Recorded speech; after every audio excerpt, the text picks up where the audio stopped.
시청자 여러분 안녕하십니까. 지금부터 전학현의 안보정론을 시작하십니다. 지금 전국이 말이죠. 굉장히 뭐라고 그러죠? 이거를 굉장히 급격하게 지금 돌아가고 있습니다. 급변 상황이 계속되고 있는 것 같아요. 자, 이재명이가 어제까지만 하더라도 12일 날은 절대 출석하지 않겠다라고 뻐기는 그런 국면이 계속됐는데요. 결정적으로 이제 출석하겠다. 그래서 지금 민주당에서 대변인이 공식적으로 발표를 했습니다. 자, 제가 다시 한번 말씀드리지만은요, 지금은요, 여론의 지지를 누가 받느냐가 굉장히 중요합니다. 자, 그런 의미에서 제가 지금 본래 다른 뉴스를 좀 준비하고 있었는데, 이재명이 지금 내일 출석한다. 그래서 또 이 뉴스를 여러분께 분석해드릴 뉴스를 좀 일부 바꿔가지고, 요 뉴스를 맨 먼저 말씀을 드립니다. 자세하게 전해드리도록 하겠고요. 그리고 윤석열 대통령의 지지를 좀 더 상세하게 분석을 해드리고, 그리고 윤석열 대통령이 김만배에 관해서는 처벌할 의사가 있다. 지금 이렇게 우리가 추정할 수 있는 여권의 고인사의 반응이 나오고 있습니다. 자, 그래서 여권 고인사의 이 김만배 이거 처벌해야죠. 아니 이게 얼마나 정말 이건 지저분한 게 아니라 얼마나 사악한 놈입니까? 예, 이런 놈을 갖다가 명예훼손죄로 고발하지 않으면 누구를 처벌하겠어요? 이거 김만배 이거는요 이재명보다 어떻게 보면 더 나쁜 놈이에요. 예. 좀 열받으니까요. 좀 어쩔 수 없네요. 죄송합니다. 예. 자, 그리고, 지금 또 하나, 중요한 뉴스 중에 하나는요. 지금 이제 송초로하고 황운하. 그러니까 울산시장 선거와 관련해서 15명이 때로 기소가 됐는데, 문재인과 이 검찰, 법원이 봐주다 보니까 이 김명수 요것도요. 이게 일종의 이것도 사법방해죄 비슷한 건 아니겠습니까? 그래서 법리적으로는 물론 사법방해죄가 아니지만, 재판을 전반적으로 지금 어마어마하게 지연시켰다. 이건 국민 여러분들 이제 다 아시는 내용이잖아요. 민사재판의 경우는 3배씩이나 늦어졌다는 거 아니겠습니까? 그러다 보니까 이 송초로 울산시장 선거가 바로 문재인 실세들의 재판 중에서 제일 지연이 많이 됐어요. 자, 그런데 이제 검찰에서 구형을 내렸는데 송초로 6년, 그 다음에 황운하 5년을 내렸습니다. 그래서 제가 오전에 이 방송을 쪽에는요. 구형 양만 보도를 해드리고 제가 알고 있는 범위 안에서 이 사건에 대한 개요를 말씀을 드렸는데 물론 제가 말씀드린 사건 개요는 옳은 얘기죠. 그런데 이제 검찰이 그렇게 구형하게 된 입장문이 지금 이제는 보도가 되고 있습니다. 그래서 이 검찰의 입장과 그리고 황운하가 또 반박하는 입장문을 내놨는데요. 황운하는 정말 뻔뻔스러운 인간이다. 그래서 내년에 이제 대전 중구가 틀림없이 나올 거예요. 왜냐하면 처음에 초강경파, 친명의 핵심 이렇게 돼 있으니까 공천을 안 줄 리가 없잖아요. 그래서 국민의힘에서는요. 이런 인간들 자객 공천해가지고 반드시 납솔시켜야 되겠다. 그래서 이 황운하가 뭐라고 반박하는 입장문을 내놨는지도 또 추가적으로 소개를 해드리겠습니다. 아직 송초로 반박문은 나오지 않고 있어요. 자, 그리고요. 이 민경우 지금 이제 대한포럼 이 대표가 되는데요. 민경우 지금 대표가 조선일보의 인터뷰를 통해서 호남 지역의 분위기, 그 다음에는 이 586 그룹들, 요 실체를 적나라하게 문제점을 지적하고 있고요. 예, 그리고 지금 이제 이재명과 이 586 그룹들이 대한민국 정치 사적으로 본다면 지적 수준이 제일 낮은 인간들이다. 아주 직격탄을 날리고 있습니다. 그래서 요 내용도 함께 여러분께 보도를 해 드리도록 하겠습니다. 자, 우리 시청자 여러분들께서 요즘 이 많은 이 격려의 댓글을 올려주시고 또 여러분들께서 이렇게 서로 잘 챙기시면서 말이죠. 대한민국의 법치주의를 살리기 위해서 노력하시는 모습 아주 제가 든든하게 생각하고요. 그런 점에서 제 방송을 보신 다음에요. 논평이 이제 여러분들하고 이제 공통되는 의견이 틀림없이 많을 거라고 생각하는데 그러면 SNS에 이 글을 좀 많이 올리셔가지고 이재명이를 제대로 검찰이 수사를 해서 제대로 법의 처벌을 받도록 하는 압도적 여론을 좀 조성하셔야 되겠다. 이런 말씀을 드립니다. 자, 그러면 지금부터요. 이 자료 화면을 통해서 말씀을 드리는 건데 맨 먼저 이재명 출두와 관련된 뉴스를 말씀을 드리겠습니다. 지금 방금요. 권칠성 민주당 수석 대변인이 입장을 내놨습니다. 자, 이게 바로 조금 전에 말씀을 드린 대로요. 이게 말이죠. 지금 2시 30분부터 이 뉴스가 뜨기 시작한 거예요. 그러니까 이제 권칠성 대변인이 2시 20분경부터 제가 보기에는 언론에 밝힌 것 같아요. 그래서 제가 지금 2시 40분이잖아요. 가장 빠르게 다른 뉴스 한 2개를 좀 뒤로 밀어놓고 본래 이제 김만배, 신앙님 이런 뉴스를 많이 제가 준비했는데요. 그거는 본 방송이 끝나면 여러분들께서 또 많이 들어주시면 예, 고맙겠다. 먼저 이재명의 내일 출석과 관련해서 이재명 민주당 대변인, 권칠승 대변인이 발표한 내용, 요거를 말씀을 드리겠습니다.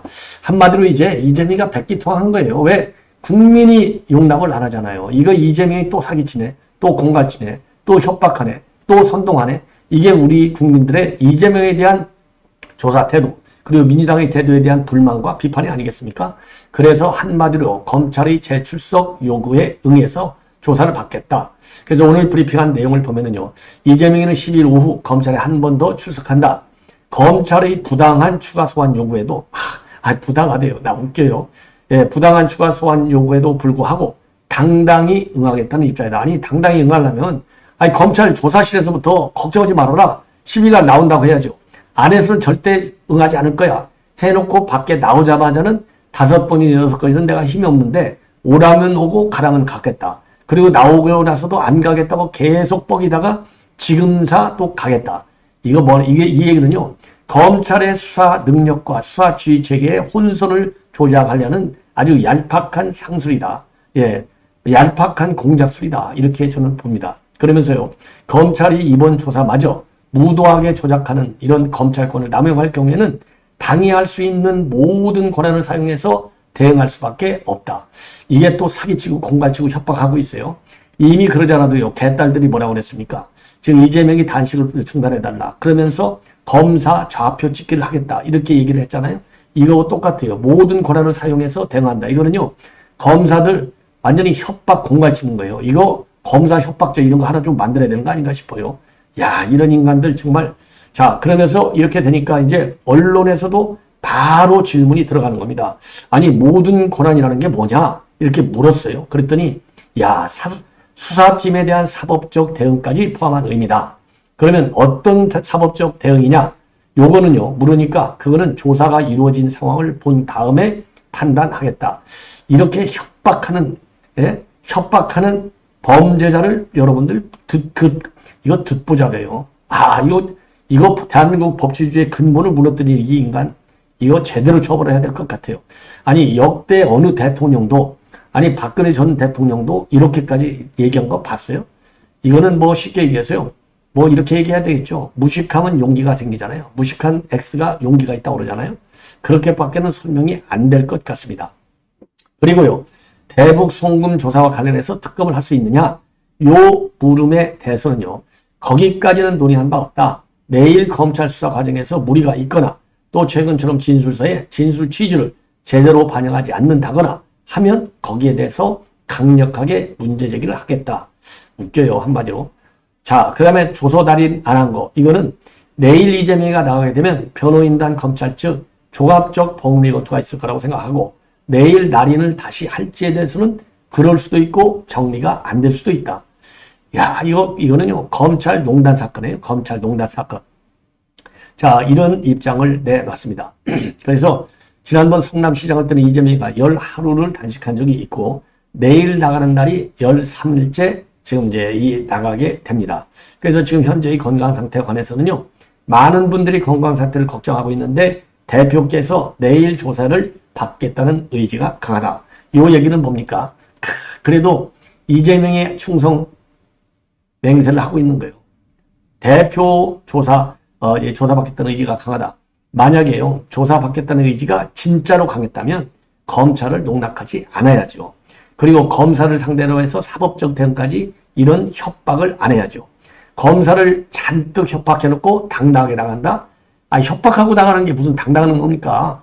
그냥 현장에서 말하는 이게 말의 앞뒤에 따라서 모순투성이에요. 그러니까 아까도 말씀드렸지만 모두에 민경우 이 대한포럼 대표가 얘기한 대로 이재명과 5586 그룹들의 지적 수준이 대한민국 정치사에서 최하위다. 요 말이 맞는 거예요. 이건 지적 수준이 최하위라고 비판할 수밖에 없는 것 같습니다. 자, 이번에는 이제 주제를 좀 바꾸겠습니다. 바로 윤석열 대통령의 지금 생각이 굉장히 중요한 대목에 달아나고 있습니다. 바로 뭐냐? 지금 김만배하고 신앙님이가 그 대선 3일 전에 공작을 했지 않습니까? 3일 전 공작을 한 목표는 당연히 이재명 당선, 윤석열 대통령 떨어뜨리는 거, 이거 아니겠습니까? 자, 요거가요, 이미 유동규 본부장도 얘기했듯이 2014년도에 당시에 신영수 상대방 후보, 이 동생이 가짜뉴스를 만들도록 YTN에서 그렇게 공작하도록 해놓고 돈도 주고 변호사비도 준 사례가 있지 않습니까? 그거하고 붕어빵입니다. 자, 그래서 이번에 지금 이제 그 공작이라고 하는 것이 이재명이가 처음 선거 공작을 한 게 아니고 2014년도에 이어서 이번에 두 번째 공작을 한 거다. 이렇게 볼 수 있는 대목이 아니겠습니까? 그런데 이 문제는 우선요, 이거는 그야말로 윤석열 대통령에 대한 명예훼손이지 않습니까? 그런데 명예훼손의 경우에는요, 피해자가 처벌을 원해야만이 지금 이제 이 김만배 그리고 신앙님 기소가 가능해요. 자, 그래서 공직선거법 위반 혐의는 이미 공소시효가 만료되기 때문에 이거는 안 되고 지금 이제 형법상 명예훼손 혐의가 가능하다고 합니다. 자, 그래서 지금 여권 고위 인사가 밝힌 바에 따르면은 윤석열 대통령이 처벌을 원해야만이 기소가 가능하기 때문에 지금 이제 윤 대통령의 의견을 확인하고 이 관련 절차를 진행할 예정으로 있다. 자, 그런데 지금 여권 관계자는요, 대선을 3일 앞둔 시점에서 이런 날조 보도를 한 거, 그래서 대선에 직접 관여하려고 한 거, 이거야말로 굉장히 중대한 사안이다.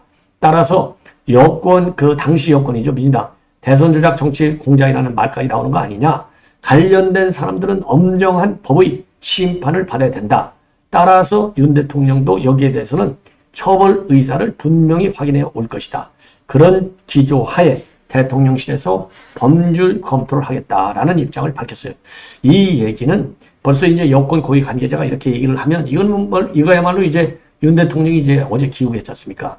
그러니까 직접 윤 대통령에게 직보를 하고 대통령의 결심을 받는데 이 정도 얘기가 나오면 윤 대통령과는 이심전심으로 이미 확인이 된 거 아니냐. 그리고 윤 대통령은 본래가 강한 법치주의 마인드를 가지고 있잖아요. 따라서 대통령이라 하더라도 대통령에 대한 이 명예훼손일 뿐만 아니라 대한민국 법치주의를 근본적으로 무너뜨리는 이런 공작적 시도 아니겠습니까? 당연히 처벌을 해야 된다. 동의를 해야 되고요. 내가 그래도 대통령인데 뭐 이 정도는 넘어가야 되잖아. 이런 생각은 대통령 본인도 절대로 하지 않을 것이며 해서도 안 될 것이며 우리 국민들 가운데서도 혹시라도 대통령이 좀 그냥 껴안고 포용하는 게 좋잖아. 이런 생각을 하는 국민은 단 한 명도 없을 것이라고 봅니다. 자, 그래서 반드시 일벌백계를 해야 되겠다. 이런 말씀을 드립니다. 자, 이번에는 말이죠. 이번에는 이제 송철호 관련 그리고 황운하 관련 뉴스를 말씀드리겠는데요. 야, 이 송철호 뻔뻔한 송철호. 문재인이가 말이죠. 송철호 당선이 내 꿈이야. 이렇게 한 사람이 바로 송철호고 이 송철호를 당선시키기 위해서 이 저열한 하명 수사의 주인공이 바로 황운하입니다. 그래서 송철호는 징역 6년 그리고 황운하는 징역 5년을 검찰에서 오늘 구형을 했습니다. 그래서 이 검찰의 이 구형 이미 여러분들 잘 아시잖아요. 그래서 이 송철호 울산시장 선거 관련해서는요 15명이 그 당시 기소가 됐고 그 당시에도 윤석열 대통령이 이제 검찰총장을 때잖아요. 자유민주주의에 대한 위협행위다. 이런 얘기까지 공소장에 들어가 있었던 것 같아요. 그리고 2018년 6월 선거에서 크게 세 갈래로 검찰 수사와 재판이 진행되어 왔는데요. 그 중에 하나는 제가 이미 앞방송에서 말씀드린 대로 김기현의 비리다. 그러면서 하명수사를 경찰에 지시했고 하명수사 역할을 한 인간이 바로 황운하입니다. 자, 그 다음에 송철호에 대해서는 공공병원 관련 선거 공약을 지원해 준 거. 그 다음에는 또 하나 민주당 내 경쟁 상대가 경선에 출마하지 않도록 공직을 가지고 이 뒷거리를 하려고 했던 점. 요 세 가지가 되겠습니다. 자, 그래서 이 정도로 이제 세 가지가 된다는 그런 생각을 가지시고 오늘 검찰의 구형, 입장문, 구형 취지 요거를 말씀을 드리겠습니다. 그래서 15명 모두를 실형 선고를 해달라 이렇게 요청했습니다. 자, 그래서요 이 검찰의 입장문을 보면 피고인들은 최상위 권력기관을 동원해서 경쟁 후보를 표적 수사했다. 그리고 상대 공약을 흠집내고 당내 경쟁자의 출마 포기를 종용하면서 특정 후보인 송철호를 당선시키기 위해서 부정선거를 저질렀다. 그래서 대한민국 선거사에서 유례를 찾기 어려운 최악의 반민주 선거였다. 이러한 입장을 발표했습니다. 그러면서 말이죠. 송철호는 자신과 친분이 두터운 문재인이가 대통령이 되니까 울산시장 선거를 준비하면서 권력기관을 사적으로 이용하고 상대 후보를 모해하는 것을 주도했다. 그리고 황운하에게 수사를 청탁해서 결과적으로 부정하게 당선이 됐다. 이렇게 지금 검찰이 밝히고 있습니다. 그리고 황운하는요, 아까 이미 말씀을 드린 대로 김기현 비위처벌을 근거로 해서 수사를 지시하고 미온적인 수사를 하는 경찰관들을 인사 조치해서 직권남용 혐의도 받고 있습니다. 그리고 청와대에요, 이 황운하는 김기현 수사 상황을 갖다가 도합 21채나 보고한 것으로 나타나고 있어요. 그래서 이 황운하의 경우에는요, 분리선거 규정에 따라서 공직선거법 위반 혐의는 징역 4년을, 그리고 직권남용 혐의에 대해서는 징역 1년과 자격정지 1년을 구형을 했습니다. 예. 자, 이렇게 해서 말이죠. 이렇게 해서 지금 이제 본격적으로 이제 선고만 지금 남겨져 있는 상황입니다. 자, 그러면은요, 지금 현재까지 지금 이제 송철호 울산시장은 반박 입장문을 내놓지 않고 있는데, 이게 황운하는요, 동작 빠르게 지금 이제 여기에 대해서 강력히 반박을 하고 있습니다. 자, 한마디로 얘기해서요, 이거는 울산 사건의 본질은 경찰의 정당한 김기현 측근 비리 수사를 갖다가 검찰이 청와대 하명 수사로 둔갑시켜 놓은 것이다. 진실의 법정에서 무죄가 증명이 될 것이다. 그리고 검찰이 무리한 기소를 했다. 예, 이렇게 주장하고, 그리고 검찰이야말로 표적수사 보복 기소를 했다는 비판을 받아야만 마땅하다. 이렇게 아주 검찰을 비판하고 있습니다. 자, 그래서요, 그러면서 이제 최종적으로 검찰은 보면, 그동안에 쭉 보면은, 이 무죄를 구형해야 마땅하다. 이게 한마디로 참 웃겨요. 무죄를 구형해야 마땅하대요. 아니, 죄가가 이렇게 어마하게 많은데, 무죄를. 그리고 이제 황운하는요, 최종 변론에서 뭐라고 얘기했느냐. 검찰 주장대로 선거 개입 목적으로 하명이나 청탁에 따른 집중 수사가 이루어졌다면 최소한 소환 조사도 이루어져야 하는 게 이게 상식이 아니냐. 그런데 김기현은 단 한 번도 소환 조사를 받지 않았다. 예, 이렇게 주장을 하고 말이죠. 청와대 어느 누구와도 이 사건 수사에 관해서 명시적이든 묵시적이든 어떤 의사 연락도 없었다. 그리고 울산경찰은 김웅태의 고발, 경찰청의 첩보 이첩에 따라서 마땅히 해야 할 수사를 적정 절차에 맞게 통상적 방법으로 수사를 했을 뿐이다. 그러면서요, 이 최후의 보루인 사법부의 현명한 판단을 기대한다. 사법부가 현명하니까 아마도 검찰이 구형한 것보다도 더 많이 선고를 해야 될 것이 아니냐. 그래야 이렇게 그야말로 국민들을 가짜 논리, 법리를 가지고 사기치는 이런 행태가 좀 중단이 될 수 있는 것 아니냐. 이렇게 생각이 듭니다. 자, 이번에는요, 이 민경우 대표의 지금 이제 이 조선일보 인터뷰 내용을 좀 간략하게 제가 말씀을 드릴까 하는데요. 자, 이 민경우 대표는요, 이재명과 88그룹, 866그룹이야말로 한국 정치 사상적으로 보면 지적 능력이 가장 떨어져 있다. 그리고요, 이 광우병 때만 하더라도 광우병이 왜 성공했었느냐? 전문가들이 대거 나오지 않았다. 그런데 이번 오염수의 경우는 전문가들이 나와서 여론전을 주도하는 바람에 지금 이 오염수 이 괴담은 통하지가 않는다. 이러한 입장을 밝히고 있습니다. 자, 그러면서요, 영화 1987, 이게 이제 86세대를 신화로 만들기 위한 영화인데 이거는 굉장히 잘못된 영화다. 그러면서 말이죠, 최근에 지난 8.15 때 말이죠, 서울시의회 앞에서 민주화운동 동지의 발조식을 해서 지금 민주당 내에 있는 이 586 그룹들, 기득권 그룹이다. 이렇게 지금 그들 세계에서도 비판을 많이 받고 있지 않습니까? 그래서 이 586 그룹들의 해체를 강력히 주장하는 이런 지금 이제 민주화운동 동지회를 결성을 한 바 있습니다. 자, 그래서 이 조선일보에서 이 민주화운동 동지회의 민경우 지금 대표를 아주 인터뷰를 했는데요. 인터뷰 길이가 굉장히 길어요. 그래서 이거 그래도 한 3, 4분 정도는 제가 말씀을 좀 드리도록 하겠습니다. 자, 우선 후쿠시마 괴담이 통하지 않는 이유, 이거는 바로 뭐냐? 이제는 광우병 학습 효과에다가 전문가들이 나섰다. 그리고 지금 많은 국민들이 캠프 데이비드에서 이 한밀 군사협조가 협력 기조가 옳다고 생각한다. 이러기 때문에 왜 그러냐면요. 후쿠시마 오염수는 일종의 이제 반일 아니겠습니까? 캠프 데이비드에서 그야말로 한밀 3개국 간의 이 협력, 그리고 이제 특히 군사적인 협력 포함해서요. 굉장히 강하게 이제 합의서에 다 나와 있잖아요. 요거를 때리기 위해서도 후쿠시마 오염수를 되게 세게 지금 공격을 민주당 측에서 하고 있어요. 그래서 이 후쿠시마 오염수가 이렇게 한밀 군사협력 강화를 이렇게 좀 와해시킬 수 있는 가장 약한 고리가 아닌가. 이렇게 해서 지금 후쿠시마 회담을 펼치고 있다. 예. 그런데 휩쓸리지 않는 게 전문가가 나온 데다가, 그 다음에는요, 전문가가 나온 데다가 이게 정치적인 공방으로 몰기 때문에 국민들이 속지 않는다. 이렇게 이제 주장을 하고 있고요. 그리고 이 민경훈 대표는 이제 진보의 재구석이라는 책을 만들었는데, 진보의 재구석이라는 책에서는 본인이 이제 민경훈 대표가 20년 동안 주사파 활동을 해왔는데, 주사파가 완전히 잘못됐다. 요거를 일종의 이 양심 선언하는 거나 마찬가지의 책자입니다. 그리고요, 지금 주사파들이 아직도 지금 이제 이 민주당을 장악하면서 지금 이 죽창가를 노래 부르고 있는데, 이거야말로 그러니까 대한민국 친일파가 세운 나라다. 요런 인식에 바탕을 두고 있는데, 이거는 바로 해방 전사의 인식과 괴를 같이 하는 것이다. 이렇게 입장을 내놨어요. 그리고 86세대의 민주주의라는 책을 만든 바 있는데, 이 책은 어떤 내용으로 되어 있느냐? 87년 6월 항쟁이 상당히 과장되어 있다. 그리고 영화 1987은 학생운동을 신화로 만들기 위해서 선악을 극단적으로 묘사한 대표적인 경우이고요.